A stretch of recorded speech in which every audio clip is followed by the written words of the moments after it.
তাহলে এবার আমরা পড়ব উপপাদ্য 21।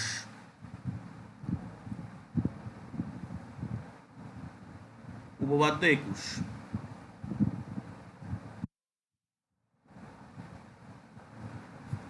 উপপাদ্য 21 কি বলছে? ঠিক উপপাদ্য 20 উল্টো। ঠিক আছে, উপপাদ্য 20তে আমরা যা করেছি ঠিক তার উল্টো। প্রমাণ করো যে কোনো ত্রিভুজের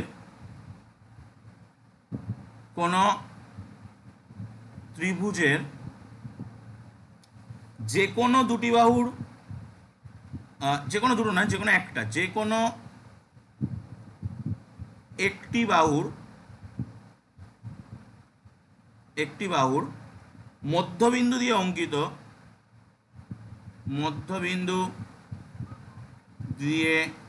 অঙ্কিত তৃতীয় বাহুর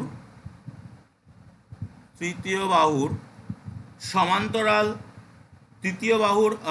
তৃতীয় নেব না, এখানে দ্বিতীয় নেব, কারণ আগে তো প্রথম একটা নিলাম, তারপরে দ্বিতীয়। কোন একটি বাহুর মধ্যবিন্দু দিয়ে অঙ্কিত দ্বিতীয় বাহুর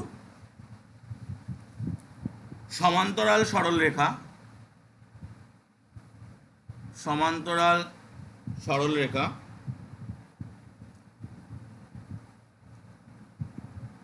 সরলরেখা তৃতীয় বাহুকে সমদ্বিখণ্ডিত করবে। তৃতীয় বাহুকে সমদ্বিখণ্ডিত করবে এবং ত্রিভুজের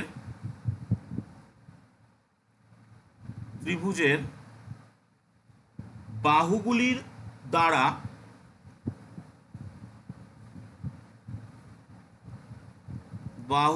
দ্বারা সমান্তরাল সরল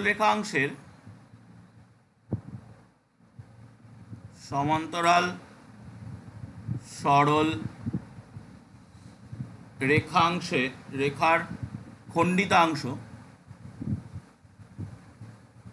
খণ্ডিতাংশ দ্বিতীয় বাহুর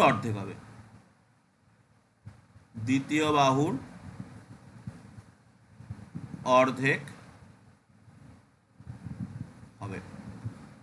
তো আমরা কি প্রমাণ, এটা কিন্তু ঠিক উপপাদ্য 20 এটা ছিল, ওটার উল্টো। তো আমরা প্রথমে একটা ত্রিভুজ নিই। তাহলে আমি একটা ত্রিভুজ নিলাম,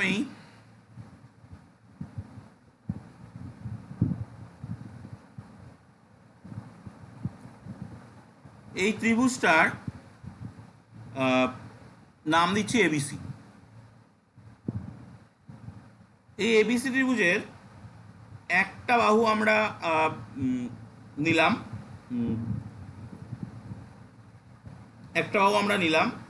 সেটা হচ্ছে যে সাপোজ এবি বাহুর মধ্যবিন্দু আমরা নিচ্ছি ডি। এবার এই ডি দিয়ে বিসি বাহুটাকে আমি দ্বিতীয় বাহু হিসাবে নিলাম। এই বিসি বাহু সমান্তরাল সরলরেখা আঁকতে হবে। ডি দিয়ে বিসি বাহু সমান্তরাল সরলরেখা আঁকলাম। এই হলো ডি দিয়ে বিসি বাহু সমান্তরাল সরলরেখা। আমি এটাকে এই পর্যন্ত আপাতত রাখলাম, পরে আমি টেনে টুনে বড় করব। সমান্তরাল সরলরেখা এটা এসি বাহুকে কোন জায়গায় ছেদ করলো না, ইতে ছেদ করলো।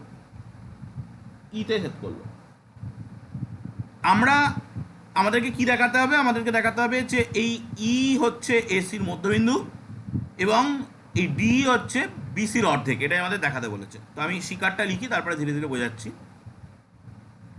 শিকার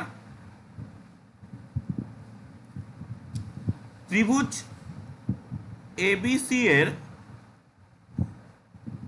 এবি বাহুর মধ্যবিন্দু কি না ডি, এবি বাহুর মধ্যবিন্দু ডি, এবং ডি দিয়ে বিসি বাহুর সরলরেখা, বিসি বাহুর সমান্তরাল সরলরেখা, বিসি বাহুর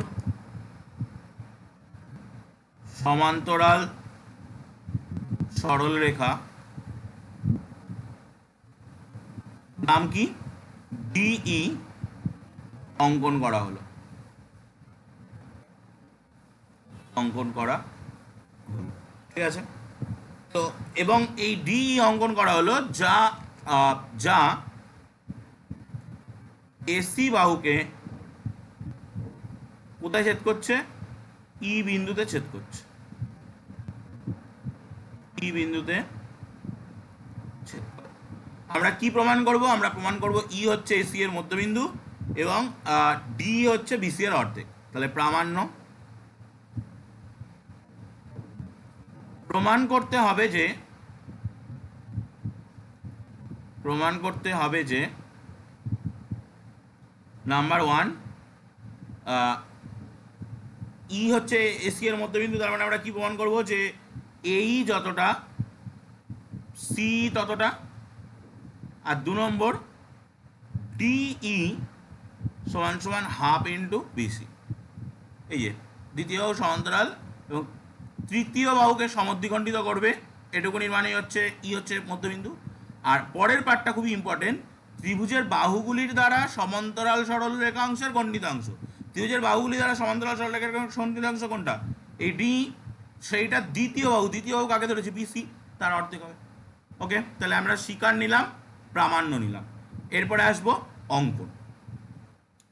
অঙ্কনে আমরা কি করছি, অঙ্কন আমরা ডিই কে এফ পর্যন্ত এমন একই রকম এমনভাবে বর্ধিত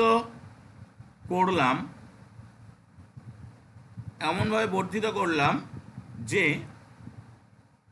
ডিই সমান সমান ই এফ হয়। মানে আমি এবার এটাকে এই দিকে বর্ধিত করব, এই ডি ছিল, এই ডিটাকে এবার আমি এই দিকে যদি টেনে বর্ধিত করি, এই এমনভাবে বর্ধিত করব যেন এই ডিইটা ই এফ, এইটা এফ নাম দিলাম, ই এফ হয়।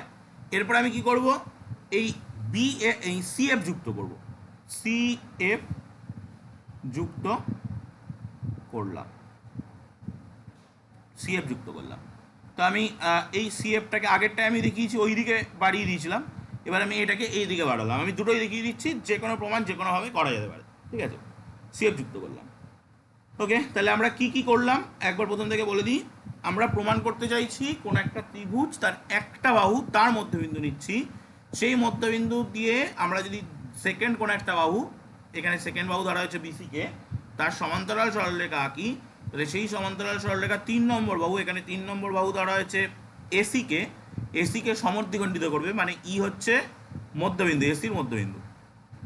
ওকে, এসির মধ্যবিন্দু আমরা 1 নম্বরে প্রমাণ করব ই হচ্ছে এসির মধ্যবিন্দু, তার জন্য আমাকে প্রমাণ করতে হবে এই আর সি সমান। আর 2 নম্বরে আমরা প্রমাণ করব যে ত্রিভুজের বাহুগুলির দ্বারা সমান্তরাল সরল রেখাংশের খণ্ডিতাংশ, তার মানে ডিই, এটা হচ্ছে সমান্তরাল সরল রেখাংশের খণ্ডিতাংশ, সেটা কি হবে, দ্বিতীয় বাহুর অর্ধেক হবে। দ্বিতীয় বাহু কোনটা, দ্বিতীয় বাহু হচ্ছে বিসি, তার অর্ধেক হবে। তাহলে ডি সমান সমান হাফ ইন্টু বিসি। তো আমি নেক্সট পেজে যাচ্ছি, নেক্সট পেজে গিয়ে আমরা এবার, ঠিক আছে করে নে তাড়াতাড়ি।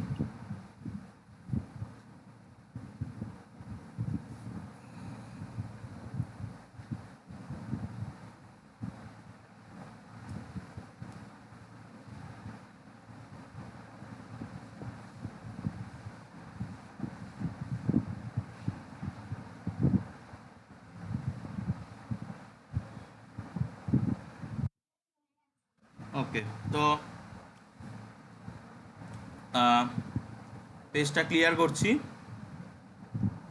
এবার আমরা ছবিটা আগে এঁকে নিই।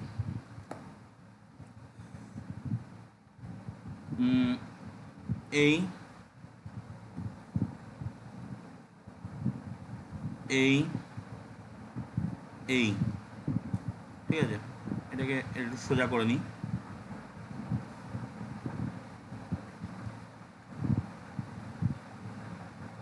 ঠিক আছে, এবার আমি এটার নাম দিয়ে দিচ্ছি এ বি সি। আমি এরপরে যেটা করেছিলাম এখান থেকে এই টেনে লম্বা করেছিলাম, আগে আগে তো পুরো বোঝালাম যে কীভাবে কোনটা কি নিয়েছি, তারপরে এখান থেকে এটা জুড়ে দিয়েছিলাম। এই এখানে নাম ছিল ডি, এখানে নাম ছিল ই, এখানে নাম ছিল এফ। এবার আসবো আমরা প্রমাণে। প্রমাণ একই জিনিস একই রকমভাবে প্রমাণ হবে। আগেরবারও আমরা যা নিয়েছিলাম, আগেরবার নিয়েছিলাম কোনটা কোনটা না, এখানে এবার নেব ত্রিভুজ এ ডিই এবং ত্রিভুজ সিই এফ এর মধ্যে আমরা প্রথমে সর্বসমতা দেখাবো। তো আগেরবার যা যা ছিল আমাদের কাছে, এবার আগেরবারের সঙ্গে এবারের কিন্তু একটা এদিক ওদিক আছে। প্রথমত আমরা ই কিন্তু এখানে মধ্যবিন্দু কিনা জানি না, তো আচ্ছা এবার দেখ এখানে একটা ঝামেলা হবে। ঝামেলাটা হচ্ছে আমরা এখানে কটা কন্ডিশন পাচ্ছি। 1 নম্বর পাচ্ছি আমরা এঁকেছি যখন, তখন এটার সঙ্গে এটাকে সমান করে এঁকেছি। 2 নম্বর পাচ্ছি এই কোণটা বিপ্রতীপ কোণ, এই দুটো পাচ্ছি। বাট 3 নম্বর আমরা কিন্তু কোনো কন্ডিশন পাচ্ছি না। 3 নম্বর কন্ডিশন আগের বারের কী ছিল, ই ছিল মধ্যবিন্দু বলা ছিল, তার জন্য এ ই আর সি সমান ছিল। তাহলে 3 নম্বর কিন্তু এইটা এখানে হচ্ছে না, বা এই কোণটা একান্তর কোনো আমরা দেখাতে পাচ্ছি না, বা এই কোণটা একান্তর কোনো আমরা দেখাতে পাচ্ছি না। তাহলে দুটো কন্ডিশন কিন্তু অ্যাভেলেবেল আছে আমাদের কাছে। তাহলে কিন্তু আমরা এই যে প্যাটার্নে আঁকছিলাম, এই প্যাটার্ন দিয়ে কিন্তু আমাদের আঁকাটা এগোনো যাবে না। তার জন্য আমাদেরকে কী করতে হবে, এই ছবিটাকে একটু চেঞ্জ করতে হবে। কীভাবে চেঞ্জ করছি দেখ, আমি এই বর্ধিত বাহুটাকে এই পাশে নেব, তাহলেই আমি দেখ 3টে কন্ডিশন পেয়ে যাব। তো এই হলো এসি। এবার আমরা যে বাহুটা আগের বার এই দিকে বর্ধিত করেছিলাম, সেই বাহুটাকে এবার এই দিকে বর্ধিত করব। এই ওকে, এই তো ওই লেখাটা একটু চেঞ্জ হবে, অঙ্কনের লেখাটা। এটার নাম দিচ্ছি ই, এটার নাম দিচ্ছি ডি, এটার নাম দিচ্ছি এফ। অঙ্কনে দেখ লেখা ছিল সিএফ যুক্ত করা হলো, এখানে অরিজিনালি যুক্ত হবে বিএফ। ঠিক আছে, সিএফ যুক্তর জায়গায় বিএফ যুক্ত হবে। এবার দেখ তুই 3টে কন্ডিশন পাচ্ছিস। কন্ডিশন নাম্বার 1 হচ্ছে এটার সঙ্গে এটা সমান, কারণ ডি মধ্যবিন্দু শিকারে বলা আছে। কন্ডিশন নাম্বার 2 এটার সঙ্গে এটা সমান, অঙ্কন অনুযায়ী ডি মধ্যবিন্দু বলা আছে, ই ডি যতটা ডিএফ ততটা। আর কন্ডিশন নাম্বার 3 এটার সঙ্গে এটা সমান, কারণ বিপ্রতীপ কোণ। তাহলে এইভাবে নিলে কিন্তু আমরা 3টে কন্ডিশন পাচ্ছি, ওভাবে নিলে কিন্তু 3টে কন্ডিশন পাচ্ছি না। তো নাম্বার 1 আমি নেব এডি সমান সমান বিডি, ব্র্যাকেটে ডি হলো এবি এর মধ্যবিন্দু। কন্ডিশন নাম্বার 2 ডিই সমান সমান ডিএফ, ব্র্যাকেটে অঙ্কন অনুযায়ী।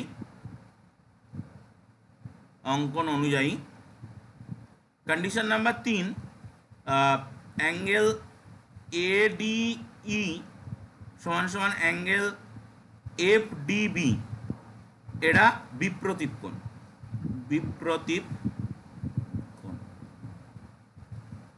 ওকে, তাহলে আমি দুটো ত্রিভুজের মধ্যে 3টে করে কন্ডিশন সমান দেখাতে পেরেছি। তাহলে ত্রিভুজ দুটো সর্বসম। ত্রিভুজ এডিই সর্বসমতার চিহ্ন, ত্রিভুজ সিইএ ব্র্যাকেটে কি শর্ত, সাইড অ্যাঙ্গেল সাইড সর্বসমতা। ওকে হলো। এবার আমি কি করব না, এদের যে অনুরূপ বাহু, সেই অনুরূপ বাহুটার দিকে এগোই। এই দুটো ত্রিভুজের মধ্যে সর্বসমতা প্রমাণ করার ফলে অনুরূপ বাহু কোনটা পাবো, এই বাহুটা আর এই বাহুটা অনুরূপ বাহু। তাহলে আমরা লিখছি যে আমরা কোনটা অনুরূপ বাহু পেলাম। একটা পেলাম এই, আর একটা পাচ্ছি বিএফ। অতএব এই সমান সমান বিএফ সর্বসম ত্রিভুজের অনুরূপ বাহু।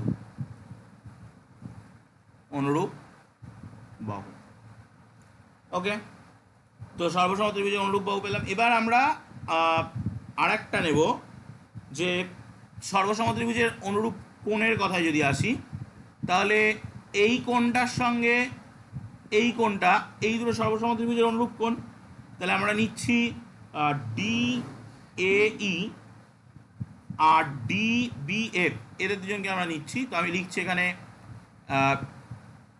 ই এ ডি সমান সমান ডি বি এফ সর্বসম ত্রিভুজের অনুরূপ কোণ। আবার এরা কিন্তু একান্তর কোণ, তাহলে এরা যদি একান্তর কোণ হয় তাহলে আবার এরা একান্তর কোণ। অতএব এরা একান্তর কোণ কেন? এই যে আমরা যদি লক্ষ্য করি, এই এসে এই কোণটা একান্তর কোণ। তাহলে আমরা কি বলতে পারি যে এই বাহুটা আর এই বাহুটা পরস্পর সমান্তরাল। মানে আমরা বলতে পারছি বি এফ সমান্তরাল এই সঙ্গে, বা আমরা বি এফ সমান্তরাল এই বা ইসিউ বলতে পারি, কারণ ইসিউ একই সরলরেখা। তাহলে বি এফ সমান্তরাল ইসির সাথে, এটা একটা পেলাম। এবার দেখ, আমি যদি এই চতুর্ভুজটার কথা ভাবি, এই চতুর্ভুজটা, তাহলে এই চতুর্ভুজটার নাম কি? বিসিইএফ। বিসিইএফ চতুর্ভুজের 1 নম্বর পেলাম বি এফ সমান সমান ইসি, পূর্বে প্রমাণিত। আমি এখান থেকে একটা দাগ দিয়ে দিচ্ছি পার্থক্য করার জন্যে।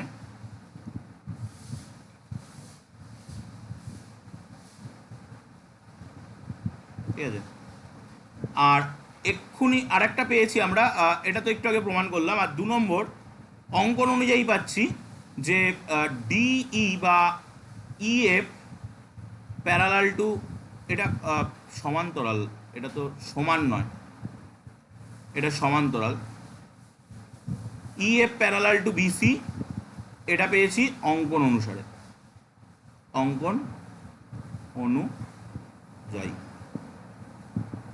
তাহলে একটা চতুর্ভুজ তার বিপরীত বাহু জোড়া পরস্পর সমান্তরাল হলে চতুর্ভুজটার নাম কি হয়? সামান্তরিক। অতএব বিসিইএফ একটি সামান্তরিক। আর যদি এটা সামান্তরিক হয় তাহলে আমরা কি বলতে পারি? তাহলে আমরা বলতে পারি যে এই বাহুটা আর এই বাহুটা পরস্পর সমান। অতএব বিএফ সমান সমান ইসি। কেন না? সামান্তরিকের বিপরীত বাহু।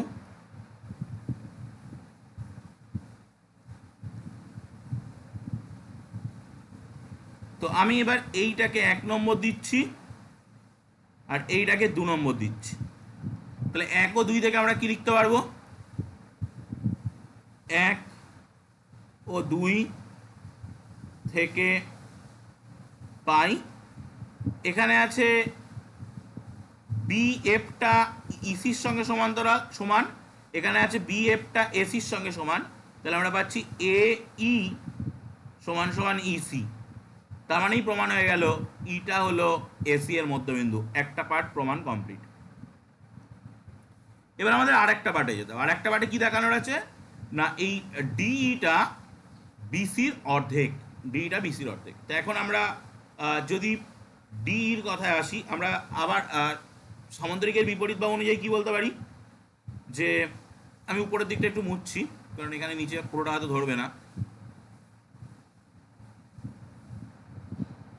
এটুকু আমি মুছছি।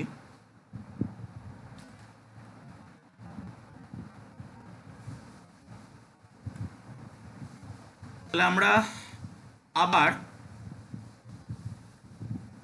আবার ডিসিটা ই এফ এর সঙ্গে সমান, কারণ সামান্তরিকের বিপরীত বাহু। আচ্ছা, এবার বিসিটাকে বিসি রেখে দিলাম, ইএফটাকে ভেঙে দিচ্ছি, একটা ডিই একটা ডিএফ। তাহলে বিসিটা বিসি থাকলো, ডিটা ডি থাকলো, ডিএফ এর জায়গায় ডি বসবে, কারণ অঙ্কন অনুসারে আমরা ডিই সমান সমান ইএফ ধরেছি। তাহলে আমরা কি পাচ্ছি, বিসি সমান সমান 2ডিই। তাহলে প্রমাণ হয়ে গেল ডিই সমান সমান হাফ ইন্টু বিসি, যেটা আমাদের প্রমাণ করতে দিয়েছিল। ওকে, তাহলে আমরা প্রমাণ করে ফেললাম যে কোনো একটা ত্রিভুজ তার যদি একটা বাহুর মধ্যবিন্দু নিই আমরা, এবং সেই মধ্যবিন্দু দিয়ে যদি দ্বিতীয় কোনো একটা বাহু তার সমান্তরাল করে একটা সরলরেখা অঙ্কন করি, তাহলে সেই সরলরেখা 3 নম্বর যে বাহুটা পড়ে থাকলো সেই বাহুটাকে কি করবে না সমদ্বিখণ্ডিত করবে, এবং বাহুগুলোর যে সমান্তরাল সরলরেখাংশের যে খণ্ডিতাংশ ত্রিভুজের বাহুগুলো দ্বারা, সেটা দ্বিতীয় যে বাহু এখানে বিসি তার সমান্তরাল তার অর্ধেক হবে। অবশ্যই তো তার সঙ্গে সমান্তরাল করে আমরা এঁকেছি, শুধু তার অর্ধেক হবে। এটা ছিল আমাদের উপপাদ্য নাম্বার 21।